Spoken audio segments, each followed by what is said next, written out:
Don't believe the hype that you have to speak French in order to visit Paris. If I had to speak the language to go anywhere, I'd never go anywhere. But here are a few words or phrases that will help the non-French speaker when they're visiting Paris.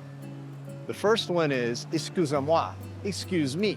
So start off, excusez-moi, or pardon, pardon. S'il vous plaît, please. S'il vous plaît, please. Parlez-vous anglais? Do you speak English? Parlez-vous anglais?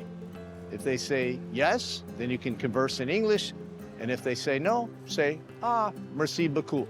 Thank you very much, and move on till you find someone that does speak English. The good news is that in Paris, a lot of people do speak English, especially the young people.